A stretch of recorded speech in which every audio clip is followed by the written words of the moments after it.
बाबा जी प्रणाम।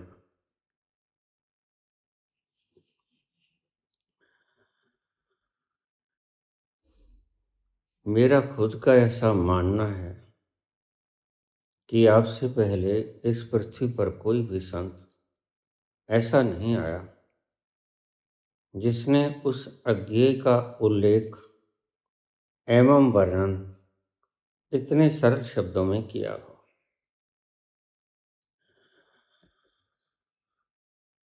हालांकि सभी संतों ने उस विराट का उल्लेख एवं वर्णन किया। मेरा छोटा सा एक प्रश्न है गुरुदेव। अंतमति सुगति, इस शब्द का अर्थ जरा और गहरे रहस्य एवं सरल शब्दों में समझाने की कृपा कीजिएगा। गणेश कुमार, आगरा।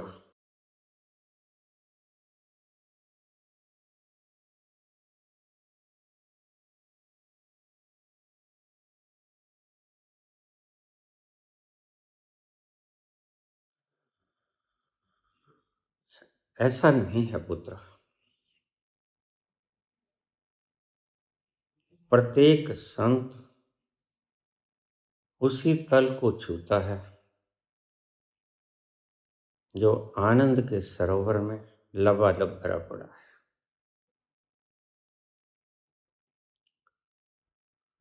खुशबू से, रस से, मस्ती से, बस तुमने सुना नहीं होगा उन्हें।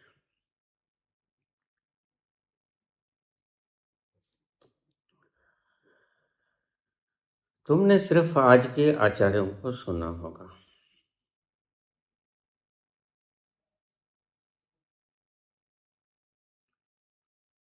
आज के साधुओं को सुना होगा,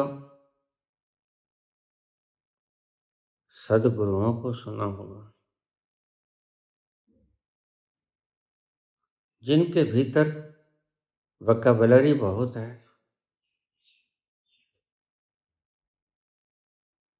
लेकिन आनंद का रस नहीं।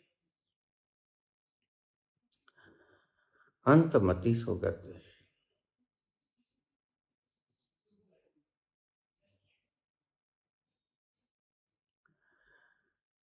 मैंने पहले भी आपको समझाया कि मनुष्य विभिन्न प्रकार की योनियों में से होकर मनुष्य के चोले में आता है। आखिरी चोला यही है।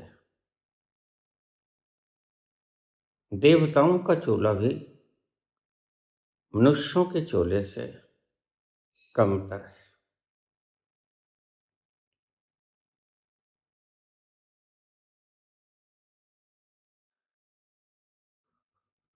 अंतमति सुगति, ध्यान से समझना। सारी जिंदगी भर तुम कोई एक काम करते रहो, उस एक काम का संस्कार बढ़ जाएगा। वह पाथर पे खींची हुई लकीर रोज गहरी होती जाएगी।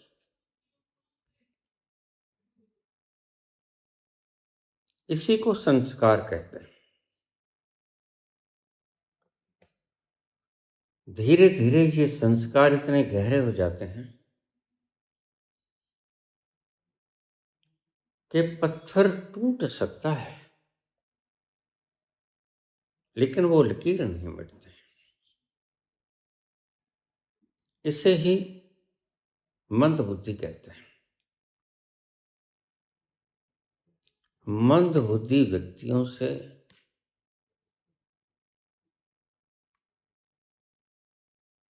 कभी शास्त्रार्थ मत करना, डिस्कशन मत करना, बहस मत करना। वह समय और शक्ति की बर्बादी है।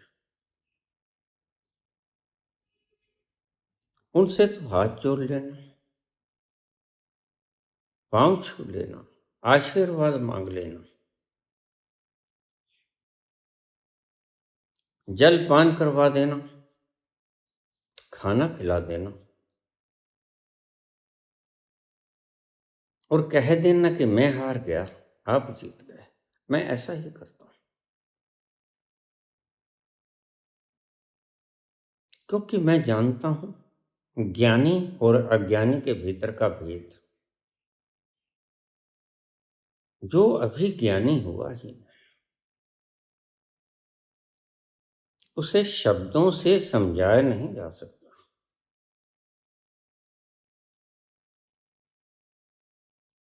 उसे रास्ता दिखाया जा सकता है अपने भीतर जाने का, लेकिन जाना उसे ही पड़ेगा।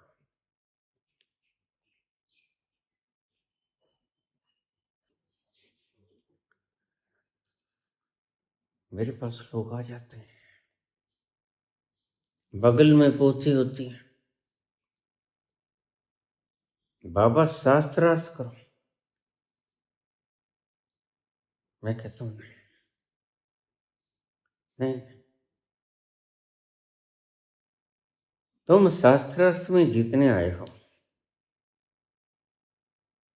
मैं तुम्हारी इच्छा पूर्ण कर देता हूं, तुम जीत गए। ये पोथी को बगल में ही रखो, उसके चरण स्पर्श कर लेता हूं, क्षमा मांग लेता हूं और उससे कह देता हूं कि मुझे आशीर्वाद दो। बस उसका सारा ज्ञान धरा का धरा रह जाता है। मूर्ख से कभी भी बहस मत करो, और मैं कभी मूर्ख से बहस करता नहीं।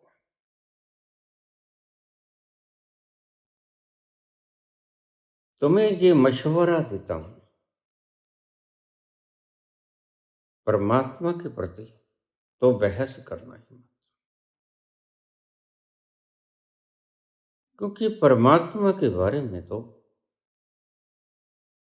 हम भी ठीक ठीक नहीं कह सकते। कितना बड़ा भगवान कृष्ण, भगवान शंकर, कितना बड़ा ज्ञानी, परमात्मा के बारे में दो अल्फाज ही बोल पाए, और वो अल्फाज होंगे बड़ा मस्त है, रस है, रहस्य है, बोला नहीं जा सकता, पियोगे तो स्वाद बड़ा निराला है, मद मस्त हो जाओगे, झूमोगे, नाचोगे, गाओगे। यही गोरख ने कहा, हंसीबो खेलबो धरिबो ध्यान।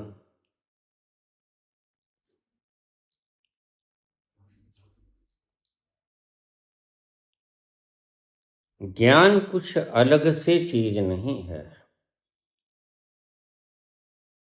ज्ञान होने के पश्चात भी तुम संसारिक दायित्वों का निर्वहन कर सकते हो।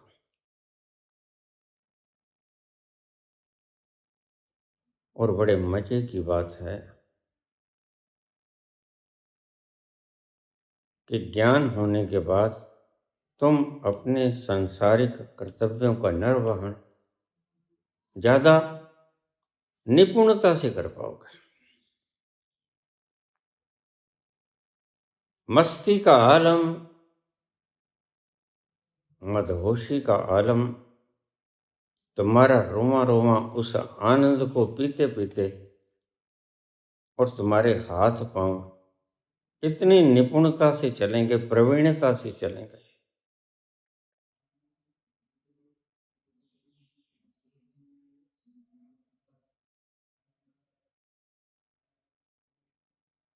जैसा कि तुमने कभी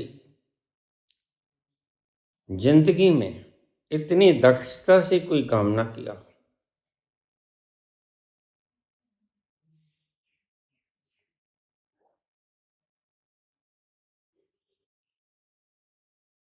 सारी उम्र एक ही काम करते करते उसकी लकीर पड़ जाती है, उसे संस्कार कहते हैं।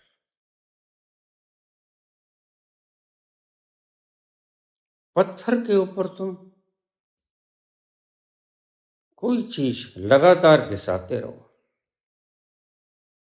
रसरी आवत जातते सिल पर पड़त निशान, करत करत अभ्यास के जड़मती होत सजान। रहीम कहते हैं कि जड़मती, इसे मैं मंदबुद्धि कहता हूं, अभ्यास करते करते वह भी बुद्धिमान हो जाता है। जैसे रसरी आवत जातते सिल पर पड़त निशान, पत्थर की एक शिला के ऊपर पहले जमाने में कुएं होते थे, कुएं की रस्सी उस शिला के ऊपर चलती थी, आती थी, जाती थी, और उस पत्थर की शिला पर निशान पड़ जाता था। बस ऐसा ही संस्कार है। अगर तुम सारी उम्र झूठ बोलते रहे तो किसी का कोई नुकसान नहीं होगा। सबसे पहले नुकसान तुम अपना करोगे।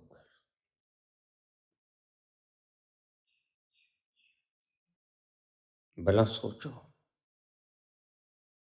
जिसने आदमी ने परमात्मा का वह रस चखा नहीं। उपनिषदों में लिखा है रसो वैसा, वह रस रूप है,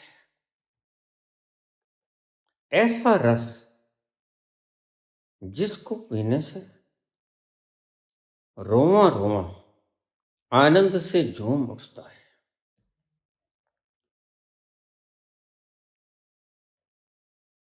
अगर तुम झूठ ही बोलते चले गए तो तुम कभी रस नहीं पियोगे। और आज के सारे गुरु रस विहीन उपदेश दे रहे हैं। मैं ये बात अपने अनुभव से करता हूं।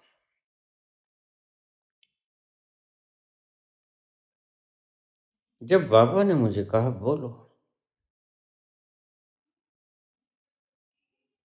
मैंने कहा बाबा मजा बड़ा आ रहा है, और पी लेने तो थोड़े से, किसी और की जिम्मेदारी लगवा दो, इतना बड़ा संसार है। बाबा बोले और कोई है नहीं। वो शब्द आज भी मेरे कानों में जैसे पहाड़ियों में हम कोई शब्द बोल देते हैं, पुनः पुनः वो परिवर्तित होके आता है, ऐसे गूंज रहे हैं। उस दिन से सभी गुरुओं के ऊपर से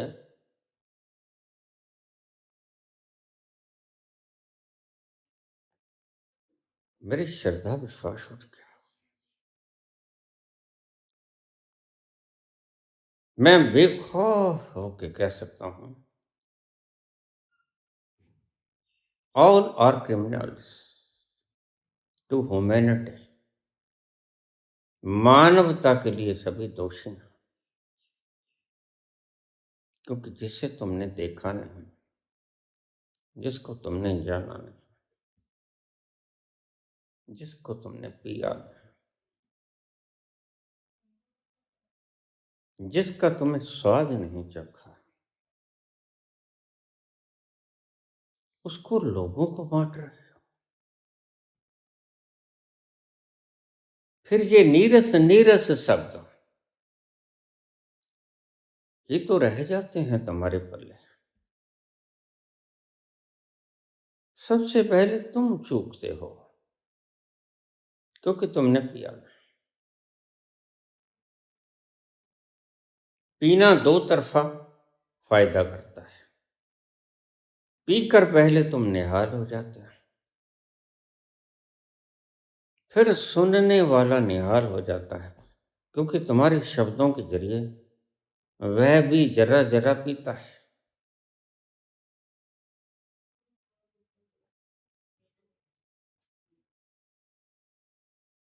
शब्द मेरे आज भी गूंज रहे हैं,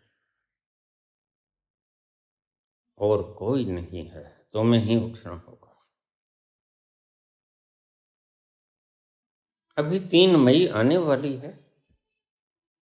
6 साल हो जाएंगे हमें यह चैनल शुरुआत किए। लगातार रोज सुबह 5:05 पर हमारा प्रवचन आता है। कभी कभी 2 भी आ जाते हैं।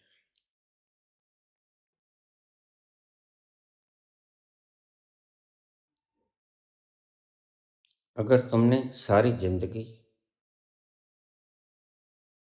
काम वासना में गुजार दी,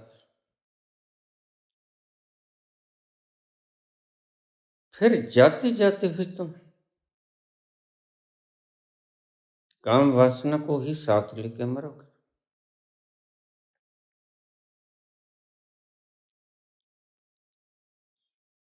मैंने सुना है कि एक व्यक्ति, मोदी नाम का एक व्यक्ति मर गया था। वह कुछ ज्यादा ही शौकीन था। घरवाली को छोड़ दिया,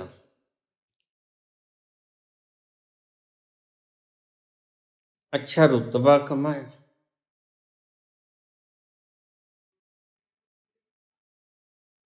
अच्छा हाथ में शक्ति ले लिया।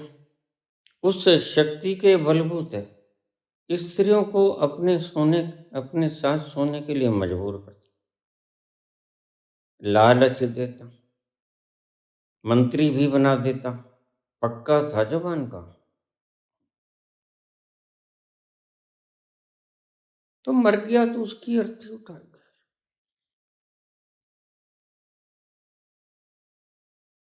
रास्ते में एक स्त्री दिखी उसे, मर गया था,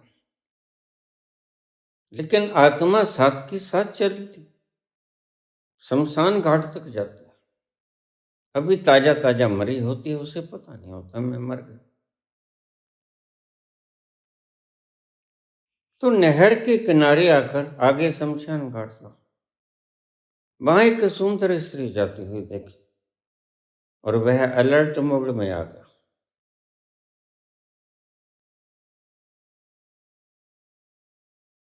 अंतमति सुगति। और अंतमति कैसे हो पाए? अगर तुम सारी उम्र उसी चीज को दोहराते रहोगे तो संस्कार बन जाएगा।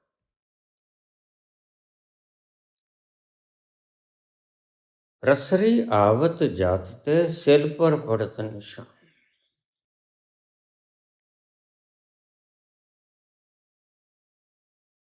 फिर तो बूढ़ा भी अलर्ट मोड में आ जाता है।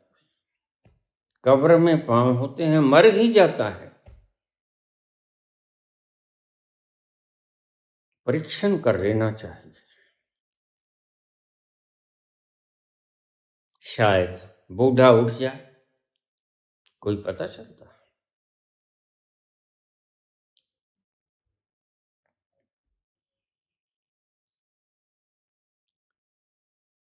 अंतमति तब बनेगी अगर सारी उम्र वही वही वही वही किया हो, संस्कार बन जाएगा। व्यक्ति उस काम का संस्कृत हो जाएगा। रसरी बार बार आएगी, घिसेगी, पत्थर के ऊपर लकीर पड़ जाएगी, उसे संस्कार कहते हैं। जिस व्यक्ति ने सारी उम्र ये देखा हो कि मैं सुंदर स्त्रियों को भोग सकता हूं, फिर वायदा खिलाफी करने में हर जगह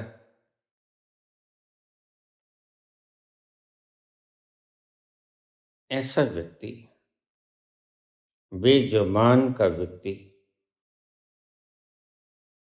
उसका कोई वायदा नहीं होता। जो फेरों में लिया था उसने,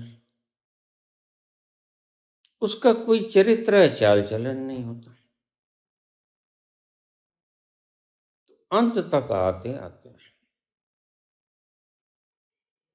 मति वही बनेगी जो तुमने सारी उम्र किया। सारी उम्र तुमने झूठ बोला, तुमने किसी मित्र से पैसे ले लिए, जब उसको जरूरत पड़ी उसने मांगे, तुमने उसको थाना कचहरी बुला लिया, उसके पैसे और खराब कर दिए। इस तरह के व्यक्ति संस्कारित होते हैं, यह कभी सुधरते नहीं।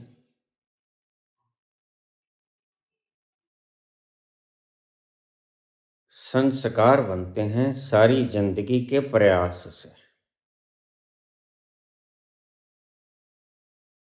अजामिल की कथा कहती है कि पुत्र का नाम नारायण रख दो, गोविंद रख दो, राधे रख दो, कृष्ण रख दो। अंत समय में जब तुम भगवान का नाम लोगे, कहानी है कि विष्णु के पार्षद भी आ गए। कहानी है कि सारी उम्र बुरे कर्म किए थे,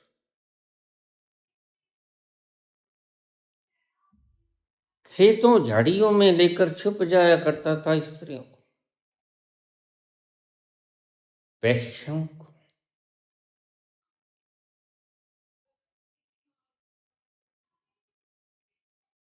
ये रोज का काम था उसका। और पुत्र का नाम नारायण रख दिया। जब मृत्यु आई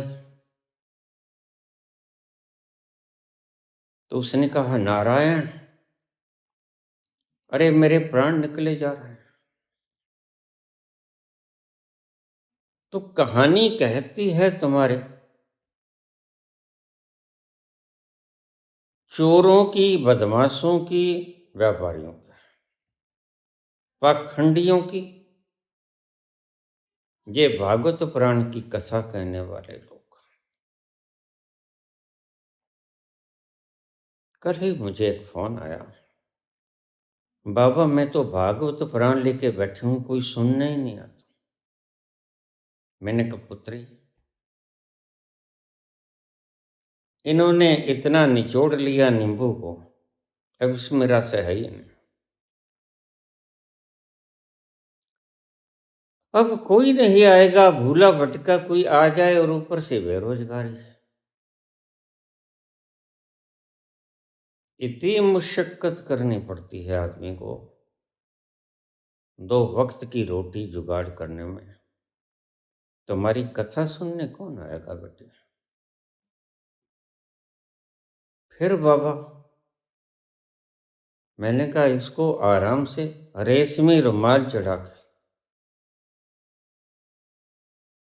अलमारी में बंद कर दे, कोई काम धाम और खोज ले।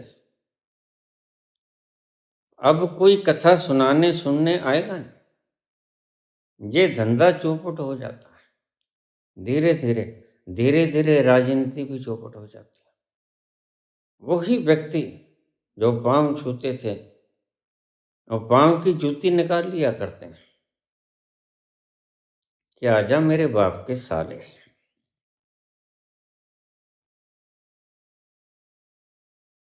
क्योंकि जब तुमने सारी जिंदगानी सेवा करने के नाम पर आए थे,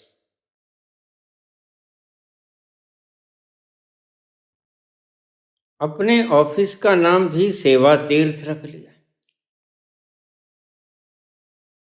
लेकिन काम झूठ कफर। चले हैं दूसरे देशों से अनुबंध करने और पता चला कि वो तो पहुंचे हुए हैं आइसलैंड पे ऐसे संस्कार पड़ जाते हैं पुत्र।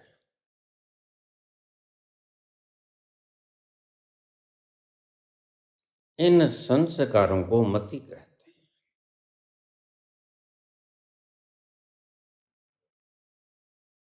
इन पाखंडियों ने बड़े सरल तरीके बना लिया। वह रस इल्यूजन को खोए बिना मिलता नहीं, उसको हवन में आहूत करना होता है। हवन में आहूत अहंकार होना नहीं चाहता। अहंकार आखिरी दम तक प्रयास करेगा। वह यहां तक भी प्रयास करेगा कि मैं कैसे गुरु को गलत साबित कर दूं, ताकि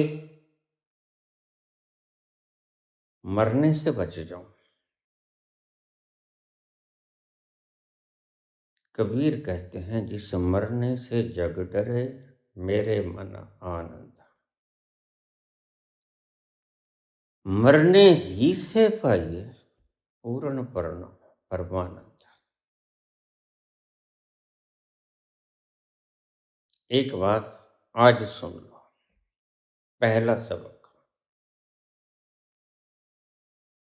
मोया बाजना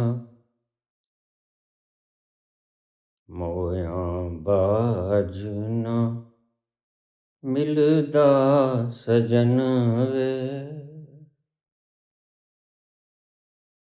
उस मालिक दा प्यार मोया बाजना मिलदा सजन वे।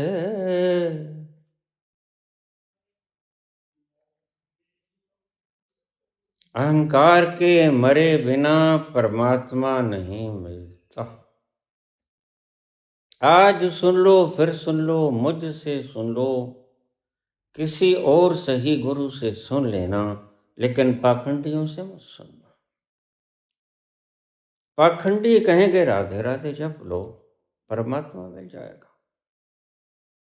5 नाम जप लो, भागवत कथा सुन लो, मंदिर जाओ, तीर्थ जाओ, हजारों नुक्ते हैं उनके पास, लेकिन भटक ना जाना।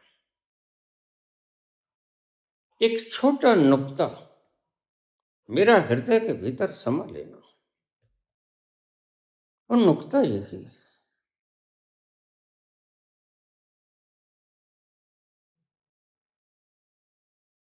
मरे बिना, अहंकार के मरे बिना वह रस प्रकट नहीं होता। तुम वेद पढ़ लो, तुम उपनिषद पढ़ लो,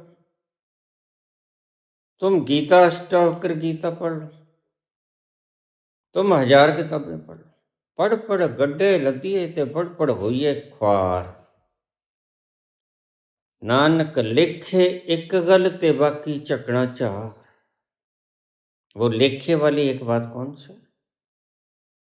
मोया बाजना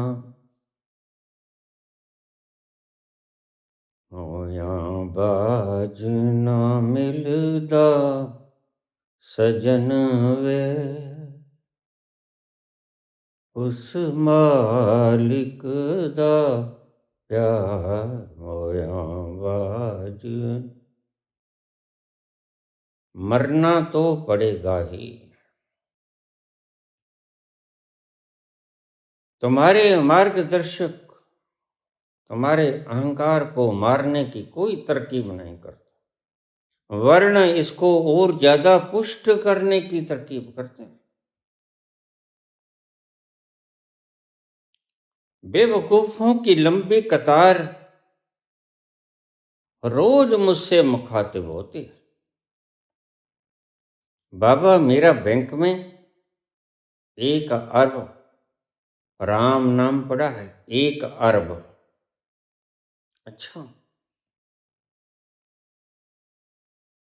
और जिसका 1 अरब डॉलर पड़ा है, उसको ये 1 अरब राम नाम वाले बड़ी ओछी नजरों से देखते हैं।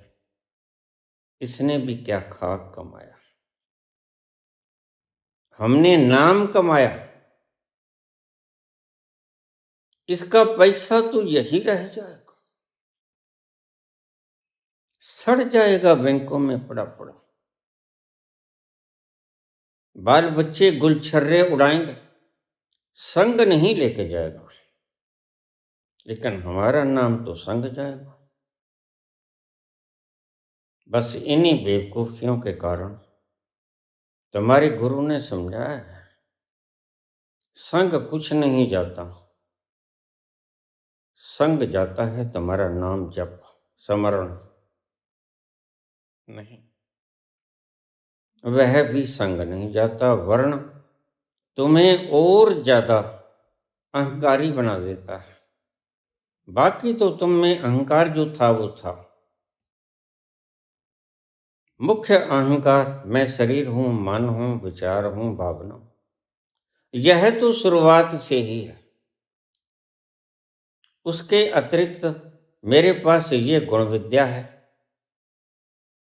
मैं प्रिंसिपल हूं, मैं सीएम हूं, मैं पीएम हूं, मैं एमएलए हूं, मैं एमपी हूं, मैं थानेदार हूं, मैं डीएसपी हूं, मैं डीजीपी हूं।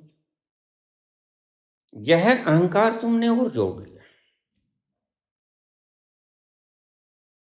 और तुम्हारा वजूद मल्टी डायमेंशनल हो गया।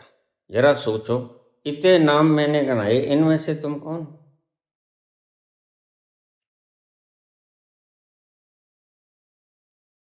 क्वालिफिकेशन तुम हो। यह जो सूचनाएं सर लोगों ने इकट्ठी की, वो तुम हो। एक व्यक्ति कहता कि मैं 24 भाषाएं बोल सकता हूं।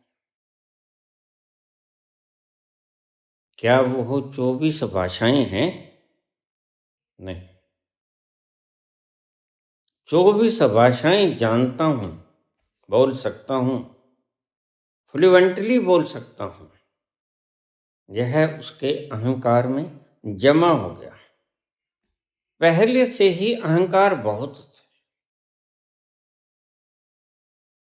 तुमने और एक अहंकार जोड़ लिया। ऐसे ही अहंकार तुम रोज बढ़ाते चले जाते हो।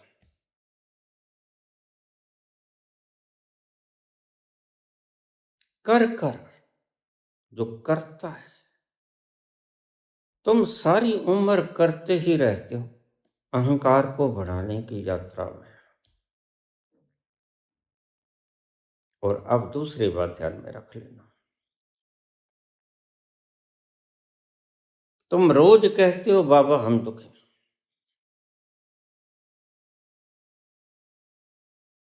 जितनी ज्यादा मात्रा में तुम अहंकार को इकट्ठा किया है, उतनी ही ज्यादा मात्रा में तुम दुखी हो।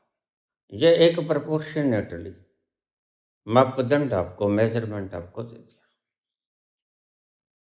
आनुपातिक रूप से आप स्वयं की कसौटी पर अपने आप को कस लेना।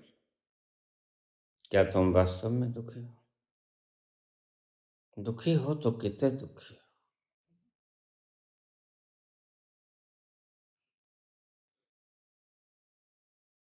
जितनी मतियां तुमने बना ली, अंत में तुम बाइफरकेटेड, मल्टीफरकेटेड होके मरते हो। इसलिए तो मरता हुआ आदमी सितर नहीं होता, क्योंकि अगर तुमने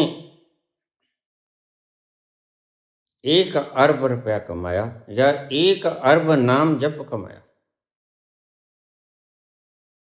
यह तो छोड़ना पड़ेगा। नाम जप भी साथ नहीं जाता। और छोड़ते वक्त तुम इधर उधर देखोगे, विष्णु के पार्षद आए, कोई पार्षद नहीं आया।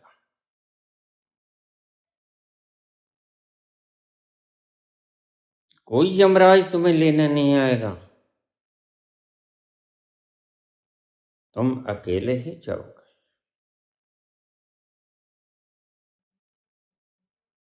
एक दिन पड़ेगा जाना, क्या वक्त क्या जमाना, कोई न साथ देगा, सब कुछ यहीं रहेगा। होंगे यही झमेले, होंगे यही झमेले, ये जिंदगी के मेले दुनिया में कम न होंगे, अफसोस हम न होंगे।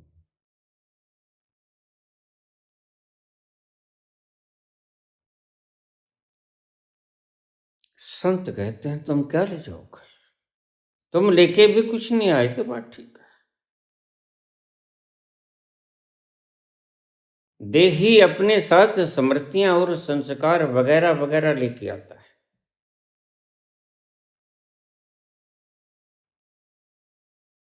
और जब तुम जाओगे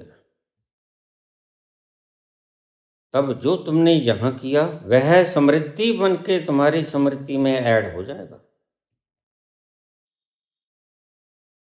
तुमने कोई कर्म किया, अच्छा बुरा, तुमने नाम जप किया, पूजा पाठ किया, षोडशोपचार पूजन किया, यज्ञ किया, हवन किया, यह सब तुम्हारे कृत्य हैं जो तुम्हें करने होते हैं, जो तुम करते हो परिश्रम से, वह साथ नहीं जाएगा। परिश्रम से तुमने धन कमाया, परिश्रम से सूचनाएं कमाई, गद्दियां कमाई, मान सम्मान कमाया, यह तुमने कमाया। कमाई परिश्रम के द्वारा होती है।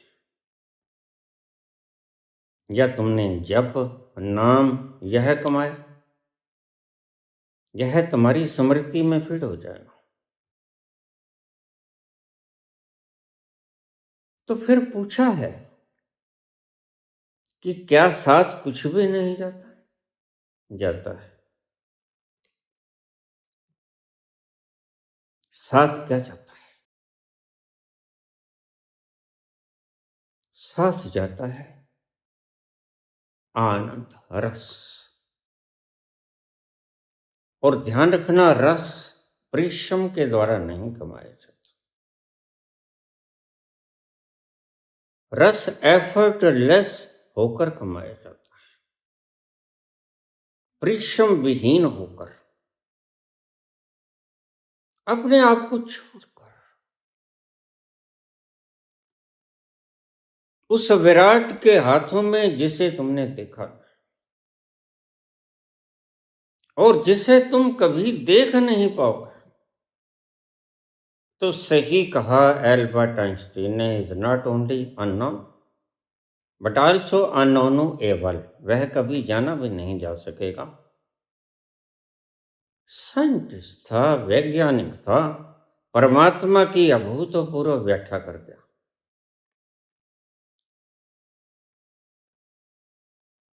तुम प्रयास से जो कमाओगे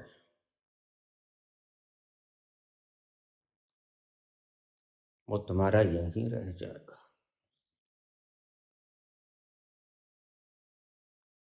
जो तुम कमाओगे अप्रयास से, एफर्टलेसनेस से, ठहराव से, ठहराव कोई प्रयास नहीं।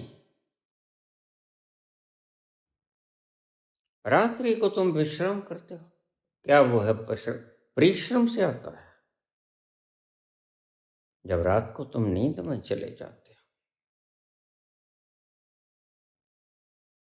परमात्मा की सभी दातें, हाँ इसको आप सर्कल में करो, परमात्मा की सभी दातें, बड़ी दातें, बड़े गिफ्ट्स परिश्रमहीनता की अवस्था में आते हैं। एफर्टलेसनेस में आती है। वो नींद हो, वो भूख हो, वो ध्यान हो, वो समाधि हो, तुम कोई परिश्रम नहीं करते तो तुम्हारा हृदय धड़कता है। क्या करते हो परिश्रम? जिंदगानी यह जीवन बिना परिश्रम के चलता है। तुम कुछ नहीं करते रात को सोए हुए, अन्यथा कब की राधे राधे हो जाती है।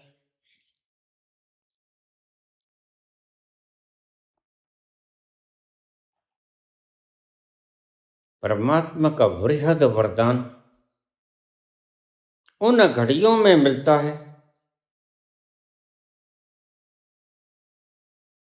जो परिश्रमहीनता की घड़ियां होती हैं।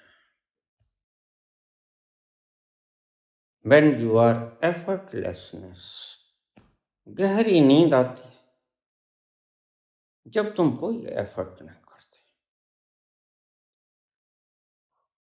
अगर सोए सोए तुम्हारे भीतर थोड़ी सी भी कोई घुंडी फंसी रही, तुम इतने गहरे से नहीं सो पाओगे। नींद उथली उथली आएगी, और नींद उसका सबसे बड़ा पुरस्कार है। इस जीवन में जो तुमने जाना, बड़े से बड़ा पुरस्कार उसका नींद है। और इसी नींद को तुम्हारे मूढ़ गुरु छीन लेते हैं। मेरे पास रोज ऐसे मरीज जाते हैं, बाबा नींद नहीं आती। इनका पुत्र, नींद तो परमात्मा की देन है। भूख हो के नींद हो के ध्यान हो के साधना समाधि हो कि उस रस का बरसना हो, यह परमात्मा की कृपा से आता है। कर्मी आवे कपड़ा, नदरी मोख दवार।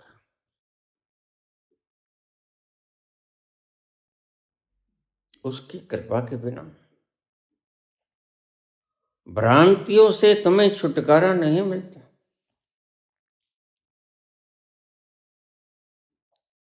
और भ्रांतियां जो तुमने सारी उम्र माना, उन्हीं का अगाध रूप अंत वेला में अंतमति बनकर तुम्हारे सामने खड़ा होता है। तो अंतमति धीरे धीरे सारी उम्र में साधनी पड़ती है। अगर दानी हो तुम, तो अंत समय में तुम प्राणों को भी आराम से दान कर दोगे। दान का ये अजूबा महत्व मैं आज तुम्हें समझा रहा हूं। छोड़ने की वृत्ति गहन होती जाएगी। आज तुमने पैसा टका दान किया, छोड़ने की वृत्ति पैदा हो गई। कल तुम व्यसन छोड़ोगे, परसों तुम झूठ बोलना छोड़ोगे। धीरे धीरे धीरे धीरे अगर सदगुरु तुम्हें मिल गया, तो वह तुम्हें कोशिश करेगा इन इंद्रियों से, इस मन से, इन चपकाहटों से, इन सूचनाओं से भी तुम अपने आप को छोड़ना सीख लो। रिमूव ऑल द क्लिंगिंगनेसेस, सभी चपकाहटों को हटा दो। ये शुरू होगा। संत बड़े समझदार थे, वो जानते थे कि धन छोड़ना सबसे आसान होता है, हाथ की मैल है।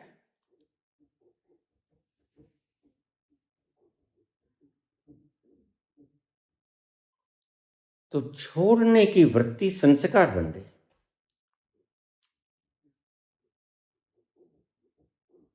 मैंने आपको कल ही एक प्रवचन में सुनाया कि मेरी जेब में कोई पैसा नहीं होता था, पंछियों को भूखा मरता देखा, मैंने उधारी उठानी शुरू कर दी और 8.25 किलो रोज मैं सामान लेके जाता, 7 प्रकार के अनाज, कीड़ों के लिए 1 पाव भर तिल, चावल, शक्कर। सर्दी में शक्कर, गर्मी में चीनी, दाना खांड। ध्यान रखना, गर्मी के अंदर शक्कर मत लेके जाना, क्योंकि 45 डिग्री सेंटीग्रेड में वह शक्कर पिघल जाएगा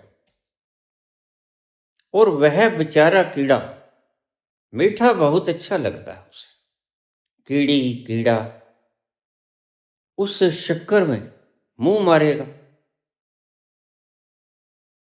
वह शक्कर पिघल गई होगी, वह तो एक प्रकार की अडहेसिव बन गई, तो कीड़ा उसके बीच में चिपक के रह जाएगा और प्राण त्याग देगा। बचाना था तुमने जान, भूखे कीड़े को तुम भोजन देने गए थे, तुमने उसके प्राण ले लिए। बारीक बातें हैं। 5-7 पैकेट, उस वक्त 1 रुपये का पैकेट आता था।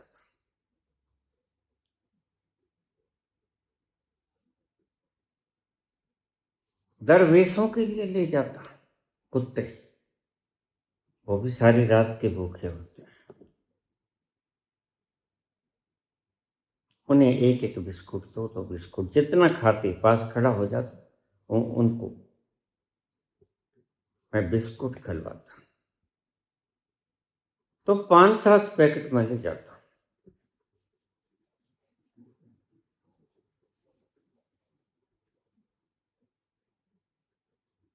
यह प्रकृति का एक उपहार होता है।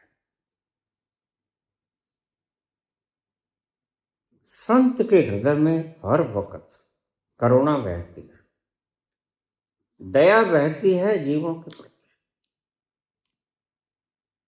और यह दया ही हमें बुलवाती है। अन्यथा तो लोग एक लेक्चर करने का 2-2 लाख रुपए महीना ले लेते हैं, वो व्यापार है। देखो भाई, 3 पीरियड लगाएंगे 40 मिनट का, रुपया 3 लाख लेंगे, यह व्यापार है।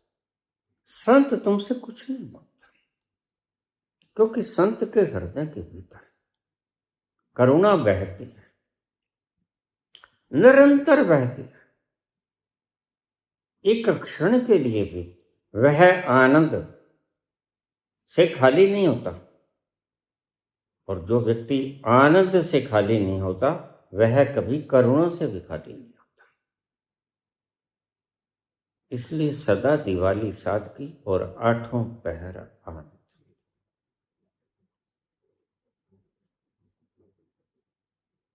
भूखे पंछियों को देखकर हृदय रोता। बहुत से लोग मुझे कह देते हैं, बाबा तुम्हारे आध्यात्मिक प्रवचन बड़े मीठे हैं, तुम राजनीति में कटु शब्द मत बोला करो। मैं कह देता हूं, पुत्र मुझसे तुम्हारा दुख देखा नहीं चाहता, मेरी मजबूरी है, मेरे भीतर करुणा बहती है तुम लोगों के लिए, और उन दुष्टों के लिए मेरे भीतर क्रोध बहता है कि इनकी गर्दन मरोड़ के मार दूं। इतना क्रोध, हालांकि उन्होंने मेरा कुछ नहीं बिगाड़ा, मेरे लिए तो वो बेचारे हैं। लेकिन जो व्यक्ति उस विराट तक पहुंच गया, अब इस बात को अंडरलाइन करना, जिस व्यक्ति ने अपना विराट देख लिया, जब वह भूखा मरता हुआ बच्चा बड़ा वृद्ध देखेगा तो वह उसमें अपने ही स्वयं के दर्शन करेगा, क्योंकि ही इज ओमनी प्रेजेंट। वह उस भूखे में भी है, वृद्ध में भी है, जवान में भी है, इसलिए उसे तरस आएगा। Because he is omni present. तो वो मेरा ही स्वरूप है। मेरा स्वरूप सिर्फ यही नहीं है,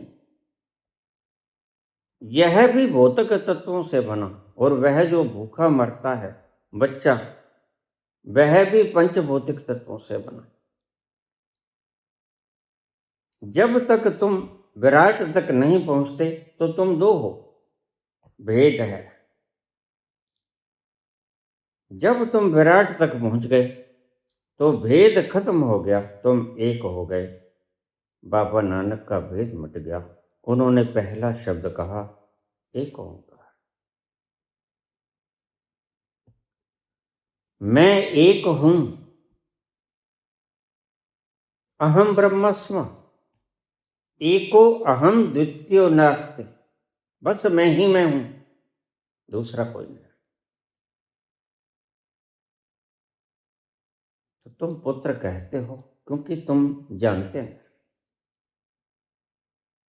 ऐसे शब्द, ऐसे प्रश्न अज्ञानता के कारण उठते हैं, स्वाभाविक है। इसलिए मैं अक्सर लोगों से कह देता हूं, ऐसे प्रश्न मत पूछो। कल ही किसी व्यक्ति ने प्रश्न पूछ लिया,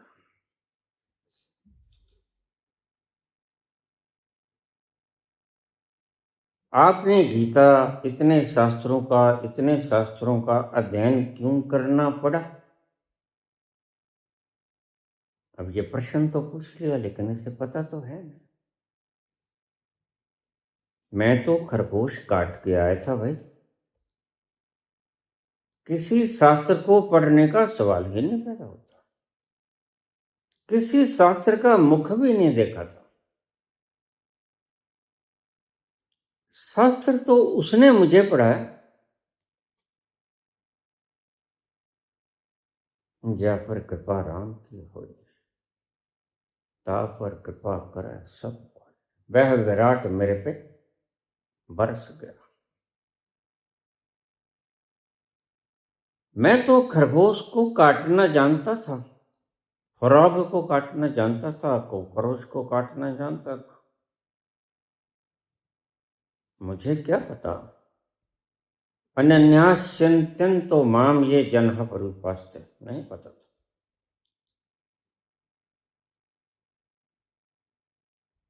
यह तो एनलाइटनमेंट के बाद लोगों से मुखातिब होने के लिए, जैसे टीचर कक्षा को पढ़ाने के लिए सुबह तैयारी करके आता है, सब कुछ उसे याद नहीं रहता, सुबह वो रिपीट कर लेता है और फिर क्लास में जाके बताता है। यह मैंने बाद में पढ़ा, पहले नहीं पढ़ा।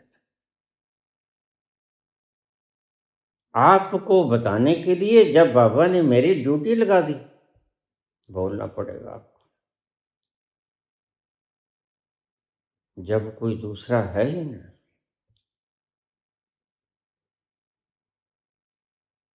बस एक दीपक जला दो, एक दीपक से सारी धरती के दीपक जल जाएंगे। तुम इतना सा काम कर। और अभी कल ही मुझे पता चला कि 23 दीपक जल गए। बड़ी खुशी की बात है। बाबा ने एक कहा, उन्होंने प्रयास नहीं किया स्वयं तक पहुंचने का, प्रयास में उतर गए। उन्होंने मेरी बात पर श्रद्धा की, विश्वास किया। इस मामले में तुलसी ठीक है।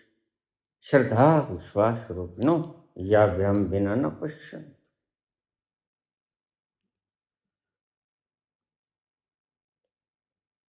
खरगोश काटना परमात्मा तक ले जाया करता है क्या? नहीं। लेकिन फिर परमात्मा मुझ पे मेहरबान क्यों हुआ? क्यों उसने गाड़ी का इंसिडेंट करवाया?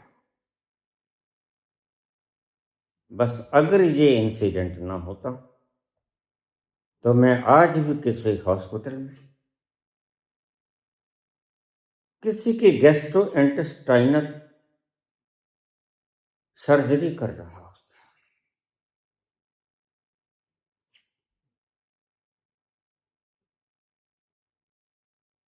लेकिन उसको कुछ और मंजूर था, या कहिए कि उसने मेरे पिछले जन्मों के वो कर्म जो निष्काम कर्म थे, मैंने कल समझाया कि एक यूपी का बच्चा एमए पास काम करता, शाम को तनख्वाह ना लेके जाता। जिस दिन मैंने कहा रे तू पैसे नहीं लेके जाता, गांधी ने जो भी कुछ किया तो शुक्र है मैं फिर से आ गया। आते तो आप भी फिर से हो। इसीलिए तो इसको चक्कर कहा गया, संसार चक्र। लेकिन आपको पता नहीं चलता कि पिछले जन्म में भी मैं था। सौभाग्य ऐसा हुआ कि आफ्टर एनलाइटनमेंट मैं अपने पिछले जन्मों में जाकर सारे जन्म देखे। देखिए, पिछले जन्मों की गाथा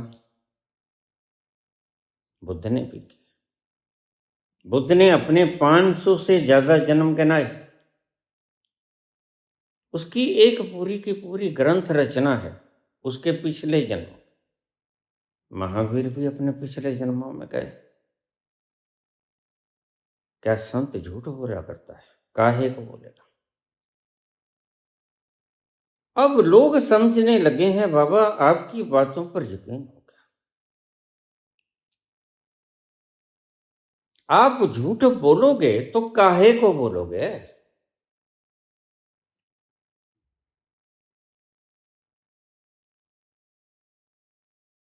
कुछ खाते नहीं, कुछ शौक नहीं, कोई घूमने का, कोई दुर्व्यसन नहीं, सिर्फ हमारे उद्धार के लिए आप सुबह प्रवचन करते हैं। इतनी सी चाय पीते। अब इसका राज भी खोल दो। डॉक्टरों ने मुझे कहा कि तुम 1 वर्ष 2 वर्ष 3 वर्ष नहीं जी पाओगे, और इस 24-25 मई को पूरे 14 वर्ष हो जाएंगे। अन्न का एक कोर भी नहीं खाया, वही 3 वक्त की चाय।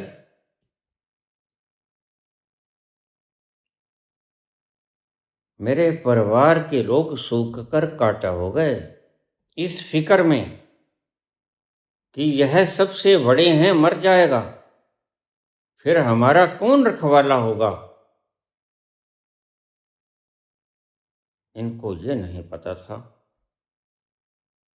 कि जिसका रखवाला वह विराट हुआ करता है, उसके परिवार को फिक्र करने की आवश्यकता नहीं होती। अब मेरे शिष्य मेरा परिवार है। अहम त्वाम सर्व पापेभ्यो मोक्षयिष्यामि मा शुचः।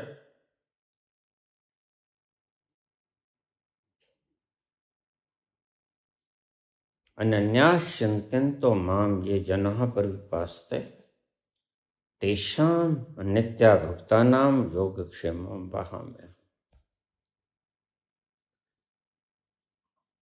जिसने बनाया वैसे भी वही दे रहा है।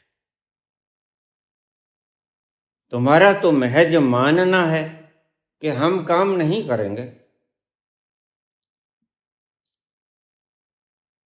तो फिर क्या रोटी आकर तुम्हारे मुंह में कोई ग्रास डाल देगा? श्रद्धा परिपूर्ण होनी चाहिए। ऐसा भी हो सकता है। Nothing is impossible in his word. श्रद्धा विश्वास रूपिणो या व्याम बिना न पश्यंत।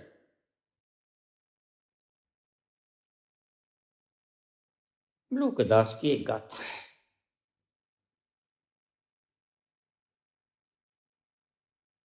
संतों से सुनते सुनते जो करता है वही करता है। तो फिर आज देखते हैं आज माँ का।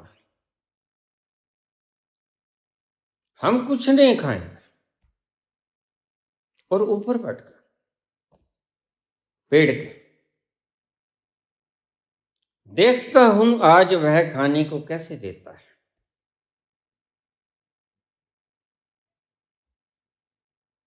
पेड़ के ऊपर बैठकर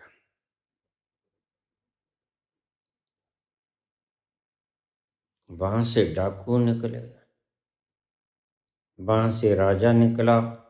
कहानी लंबी चली जाएगी, संक्षेप में समझा देता हूं।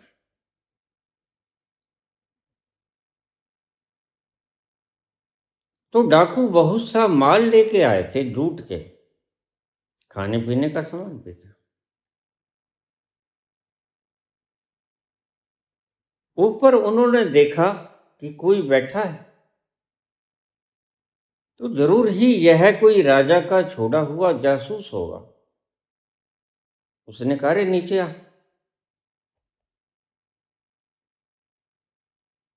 मलुकदास नीचे आ गए। कहते, कौन है तुम? कुछ नहीं बोले। हम बोलेंगे भी नहीं, हम खाएंगे भी नहीं। हम कितने ही भूखे हो जाएं, प्राण छोड़ देंगे, खाएंगे नहीं। देखते हैं कैसा खिलाता है। कहानी है, इस बात को ध्यान में रख लेना। जब कहानियों को तुम सत्य समझ बैठते हो, जब सिंबॉलिक रिप्रेजेंटेशंस को तुम सत्य समझ बैठते हो, जब H2O के फार्मूले को तुम पानी ही समझ बैठते हो, तो H2O के फार्मूला से पानी तुम्हारी प्यास नहीं बुझाता। तो कहानी का मतलब यह होता है कि कहानी है, इसके भीतर कुछ तत्व है, करता तो वही है। जर्रा भी तुमने, तुम्हारे बाप दादों ने नहीं बनाया। बनाया भी उसने, चलाया भी उसने। तुम्हारी सिर्फ भ्रांति है कि हम चलाते हैं, और अगर हमने नहीं चलाए तो फिर कौन चलाएगा? और तुम्हें इतना भी नहीं पता,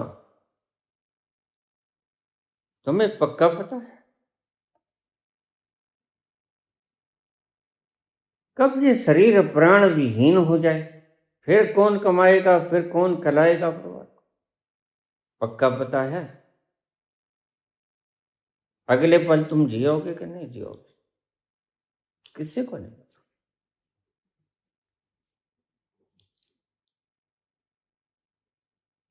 तो मलुकदास से बोले, तुम कौन हो? कुछ ना बोले। तो उसने कहा, कुछ लूट के लेके आए थे, यह राजा का होगा, और यह जो हम लेके आए हैं, भूख तो लगा है,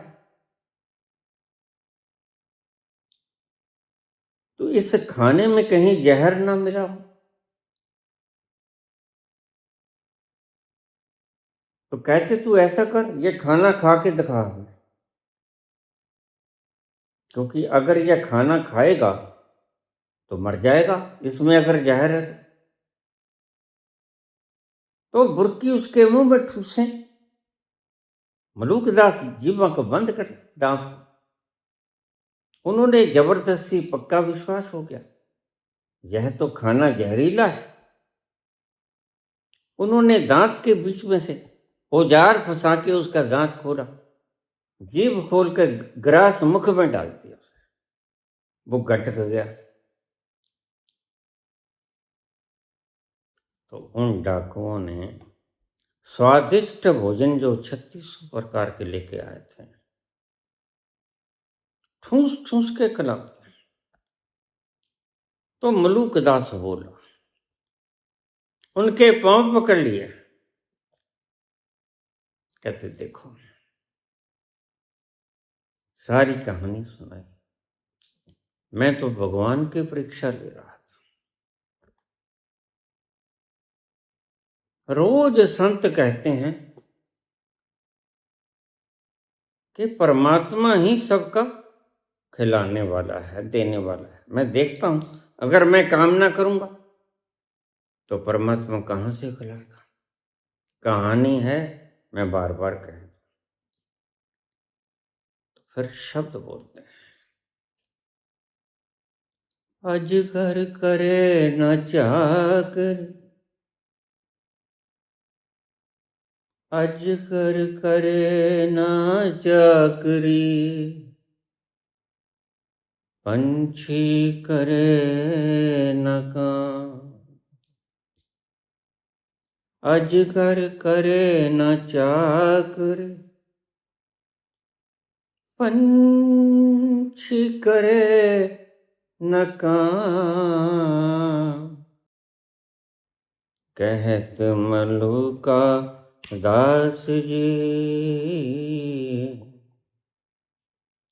सबके दातार। अजगर करे न चाकरी, पंछी करे न काम, दास मलूका दास जी सबके दातार।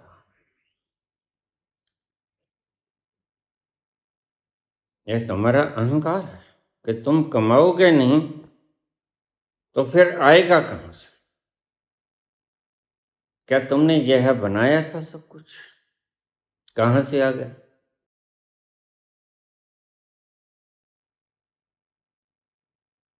फसलों को उगाने के लिए सूरज की जरूरत थी, किसने बनाया।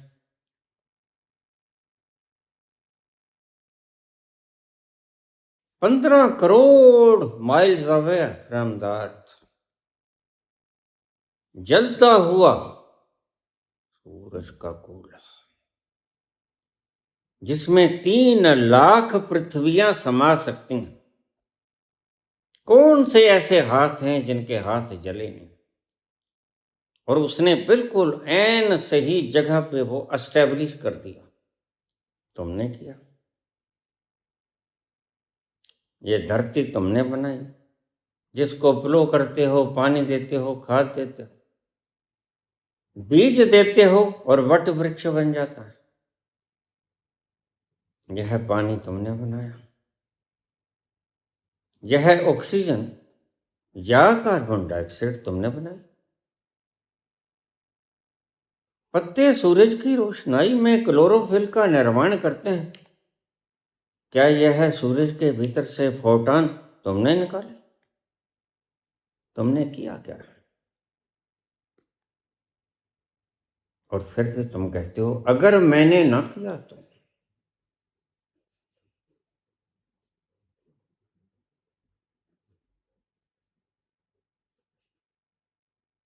तो मैंने डॉक्टर से कहा मुझे कुछ नहीं, क्योंकि मैंने वह रस पी लिया जिस रस की शक्ति से उस रस के भीतर आनंद भी है और एनर्जी भी। आज मैं बात खोलने जा रहा हूं। वह जो रस मैंने पिया वह 2 चीजों का मिश्रण है, आनंद की सुगंध और शक्ति। उसी शक्ति से शरीर चलता है, अन्यथा इतना सा दूध पी के कोई 2 घंटे 4 घंटे बोल पाएगा। और इतने गहरे गहरे प्रसंगों का विवरण सटीक रूप से प्रकट कर देना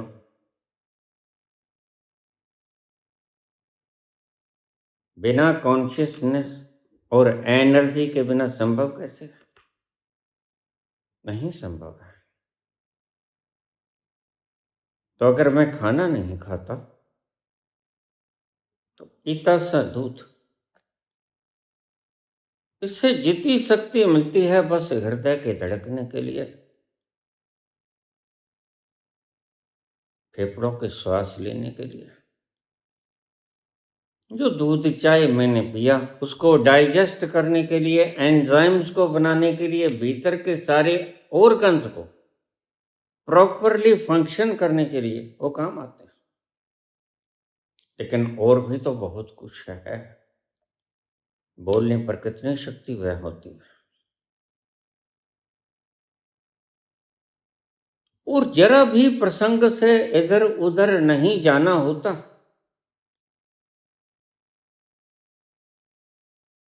बहुत से लोग तो मुझे कह देते हैं, बाबा तुम जैसे अनशन रखने वाले लोग हैं ना, और रात को चुपके से खा लेते हैं, मुंह मलोल के आ जाते हैं, किसी को क्या पता तुम खाते कि नहीं खाते। मैंने कहा तो मैं कौन सा तुमसे श्रेय मांगता हूं, मुझे श्रेय मत दो। लेकिन मेरे परिवार के चेहरों की तरफ देखो, वो साक्षी हैं, वही तो लाके देते हैं, मैं तो उठता भी नहीं। मैंने घर का दरवाजा भी शायद कभी वर्षों के बाद खोलता हूं। वर्षों के बाद यह दरवाजा खुलता है, पहले वाला, मेरे कमरे वाला। जो भी कुछ आता है बाहर से आता है। और यहां तुम आते हो, तुमने कभी देखा सुगंधित व्यंजन की थाली परोसी हुई मैं खा रहा हूं? नहीं, मेरा मन ही नहीं करता। डिठ्ठे सभ्य थाम नहीं तो दीजिए है, जिसने वह परम रस पी लिया, उसके लिए बाहर के सब स्वादिष्ट भोजनों के रस, इंद्रियों के द्वारा भोगे गए सब रस बेकार हो जाते हैं। यही उसका लक्षण है मुख्य।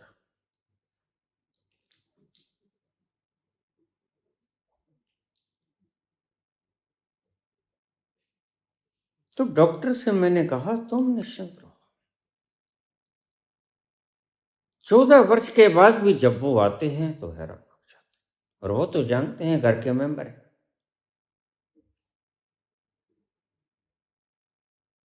कि जो मैंने बताया वही मैं लेता हूं, उसके सिवा मैं कुछ नहीं खाता। रसो वैसा हम जो भोजन करते हैं उस भोजन को पाचन करके रस बनता है। रस रक्त मांस मज्जा हड्डी ये बनता है ना। मुझे वो रस सीधा सा परमात्मा के आनंद स्वरूप में रस रूपी शक्ति भी मिल जाती है। और वह काम चलाने के लिए काफी हर वक्त छलकता रहता है। मैं अगर चल नहीं सकता तो वो तो चलने की आदत खत्म हो गई। तुम्हारे मसल काम करना बंद कर देंगे अगर तुम 5 साल चल लेंगे, तो अभ्यास खत्म हो गया उनका। तो मैं थोड़ी दूर चल पाता हूँ, बड़ा मुश्किल घर की बाहरी दहलीज तक अगर जाना भी।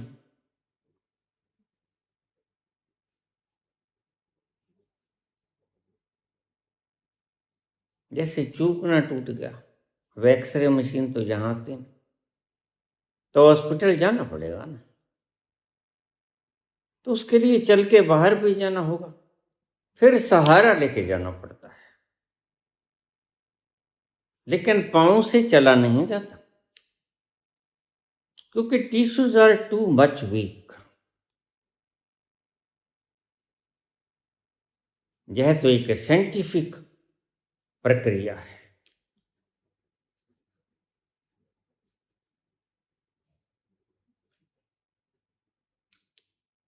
तुमने पूछा पुत्र, अंत मति सो गति। अंत में मति वह बनेगी जो सारी उम्र का तुम्हारा संस्कार है। वह संस्कार रोज दृढ़ होगा, रसरी आवत जातते सिर पर पड़त निशान।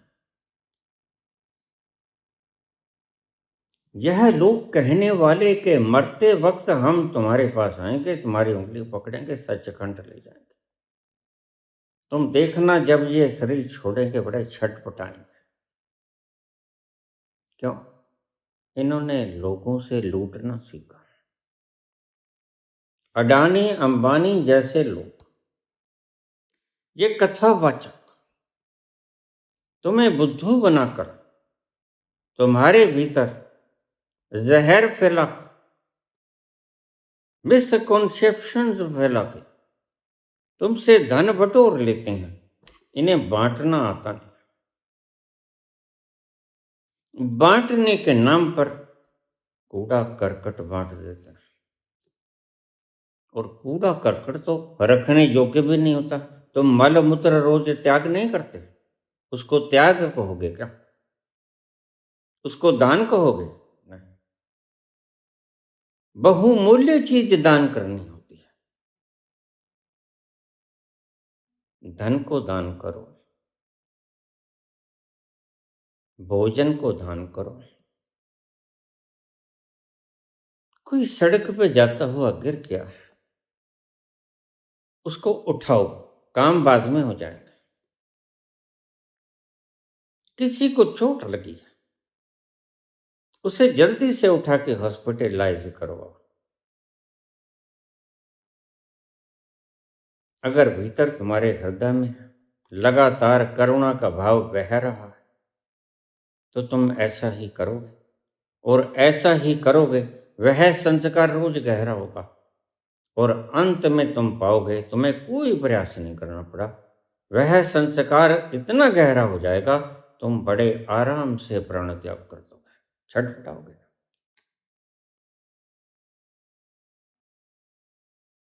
तुम देखना, मैं शायद रहूं ना रहूं, और शायद मैं इनके प्राण त्याग करते वक्त इनके पास हूं ना हूं, लेकिन जो भी कोई होगा तुम देखना,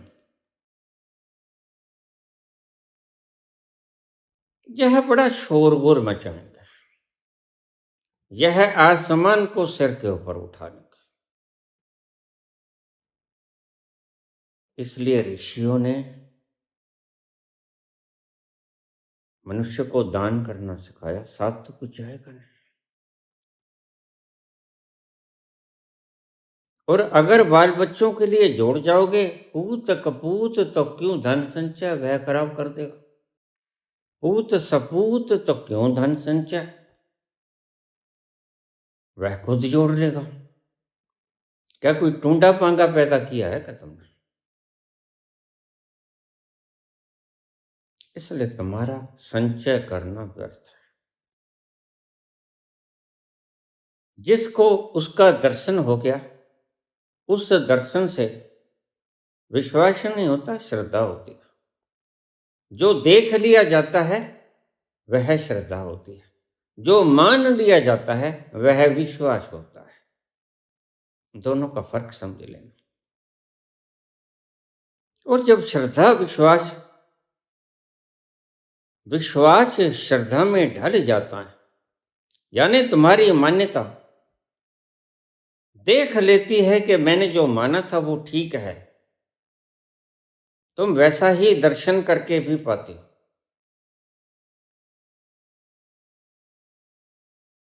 फिर तुम्हारी भ्रांति खत्म हो जाती है। यहीं पर आकर बाबा कहते हैं, मन्ने का वह कर्ण विचार, मन्ने की गति कही न जाए, जे को कहे पाछे पछताए। कागज कलम न लिखन हार, मन्ने का वह कर्ण विचार। एक ने कहने सुनने से, शास्त्र पढ़ने से मान लिया परमात्मा है, लेकिन काश तुम्हारे जीवन में कोई इंसिडेंट हो जाए कि तुम्हें मानना ही पड़े, मुझे मानना ही पड़ा। कुछ है, अन्यथा कौन 70-80 किलो की बॉडी को इतना ऊंचा पटक के गाड़ी के प्लेटफॉर्म में पटक देता है। मेरा पैंट शर्ट सारा गर्दो गुबार से लिपट गया, सांस चढ़ गया मेरा, घबरा। कौन सा पुण्य करके आया था? पुण्य था पिछले जन्म। गालियां निकालने वालों, तुम थोड़ी ज्यादा निकाला करो, क्योंकि तुम्हारी गालियों का फल तुम्हें ही मिलेगा। मैंने जो किया निष्काम कर्म पिछले जन्म में, उसका परिणाम मेरे सारे भीतर बाहर के बंधन तोड़कर परमात्मा ने मुझे फल दे दिया है। तोड़ दी सभी उसने जंजीरें, मनस की, शरीर की, भावनाओं की, तुम्हारी बनाई हुई समाज की, तुम्हारे बनाए हुए ऋषियों मुनियों की, गलत ऋषियों, तुम्हारे धर्म मेरे लिए बेकार हो गए, तुम्हारे देवता, तुम्हारी माताएं मेरे लिए एक छलावा हो गया, क्योंकि मैंने सत्य को जान लिया।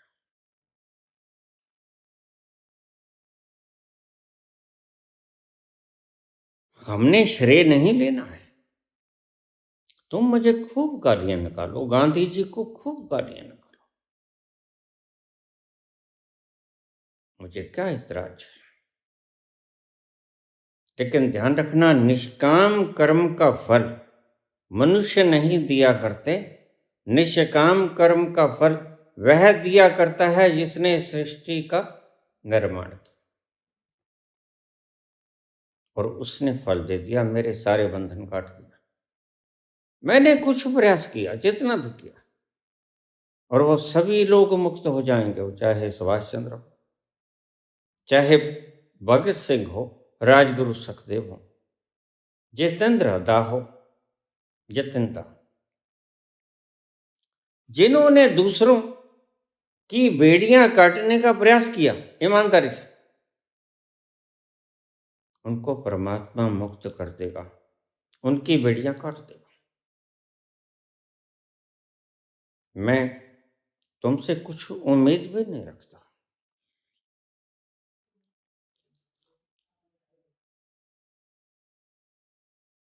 और मैं उससे भी कोई उम्मीद नहीं रखता, क्योंकि मैं जानता हूं उससे उम्मीद रखनी बेकार।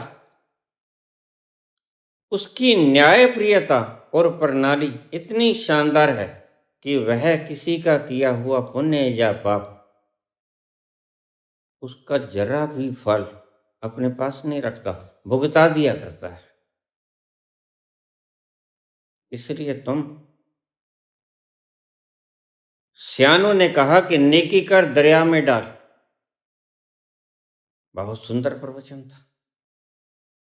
तू भूल जा, क्योंकि फल देने वाला कोई और है, तू नेकी करके भूल जा। तुम तो सारी उम्र याद रखते हो, मैंने तो फला वक्त तुम्हारी यह सहायता की थी।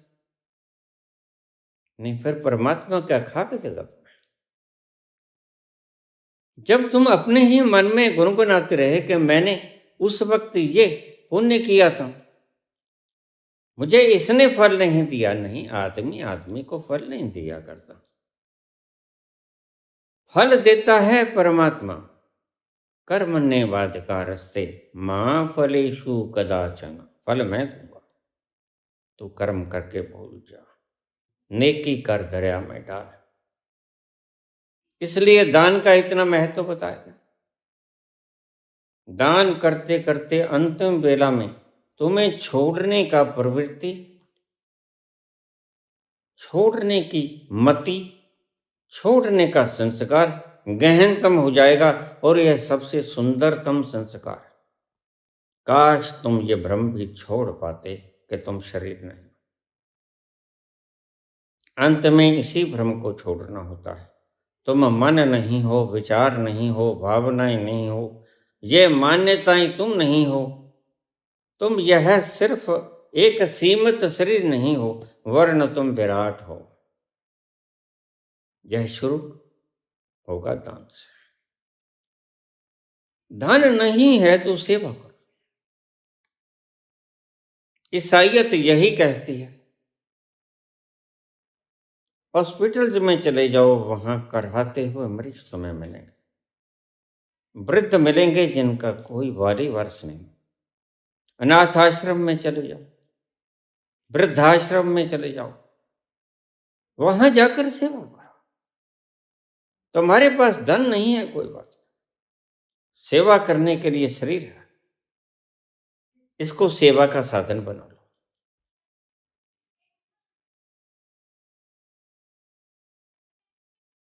यह तुम्हारे भीतर छोड़ने की मत को, संस्कार को गहरा करेगा और अंत में यह संस्कार इतना गहरा होगा, अंतमति सोगति। तुम बड़े आराम से इस शरीर को छोड़ पाओगे और जब इस शरीर को छोड़ोगे तो तुम्हें साफ पता चलेगा कि मैं अपने घर को छोड़ रहा हूं और मैं ये घर नहीं हूं। वह वेला बड़ी महत्वपूर्ण होती है, अंतिम वेला बड़ी महत्वपूर्ण होती है।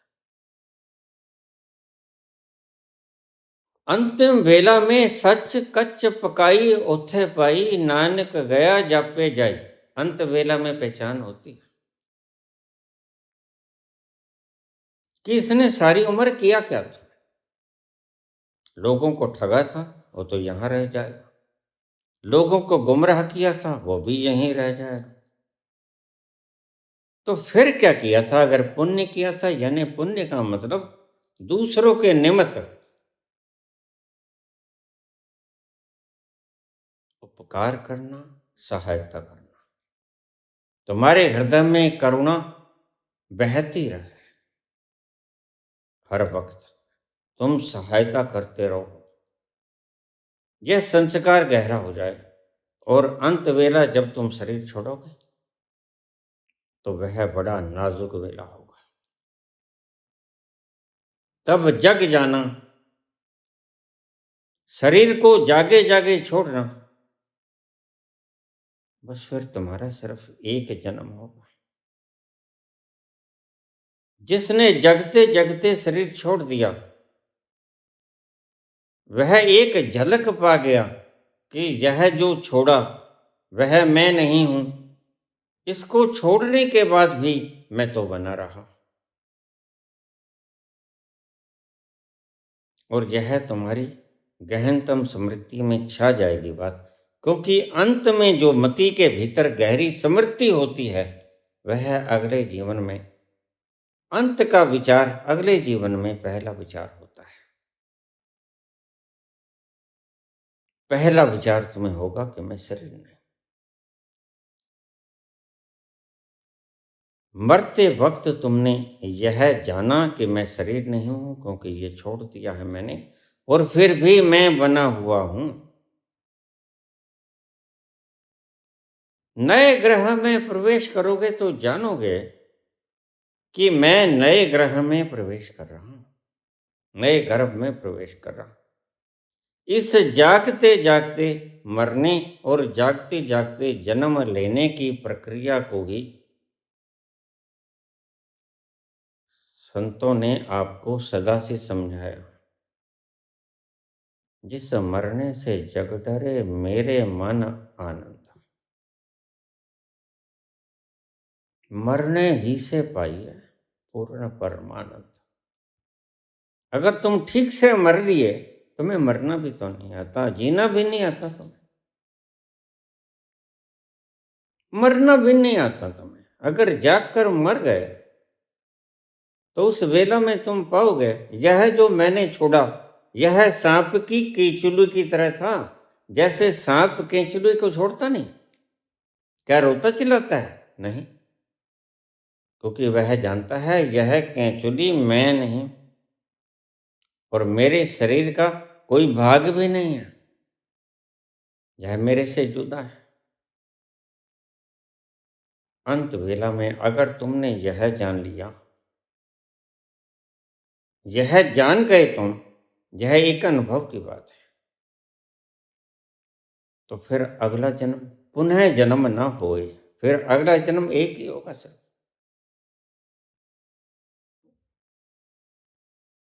तुमने पूछा पुत्र अंतमति सो करती है।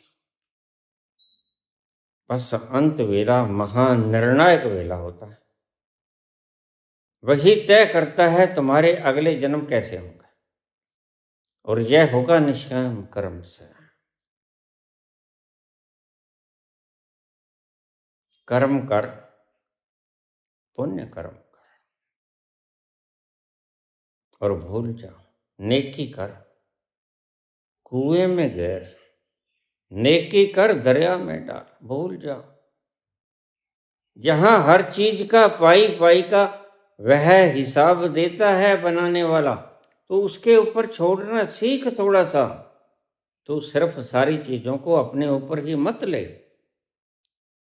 इसी मूढ़ताओं के कारण आज तू संसार में आज भी भटक रहा है।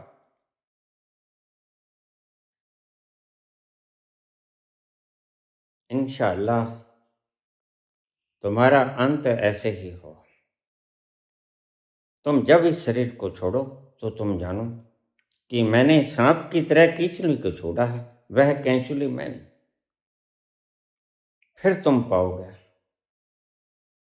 ऐसी मरनी जो मरे बहुरे जन्म न होए, फिर उसका दूसरी बार जन्म नहीं होता, एक ही जन्म होगा तुम्हारा। ऐसी मरनी जो मरे बहुरे जन्म न होए, उसका फिर जन्म नहीं होता। फिर तुम्हारा अंतर्मन नाचेगा। मधुवन में राधिका नाचे रे, मधुवन में, मधुवन में राधिका नाचे रे, गिरधर की मुरलिया बाजे,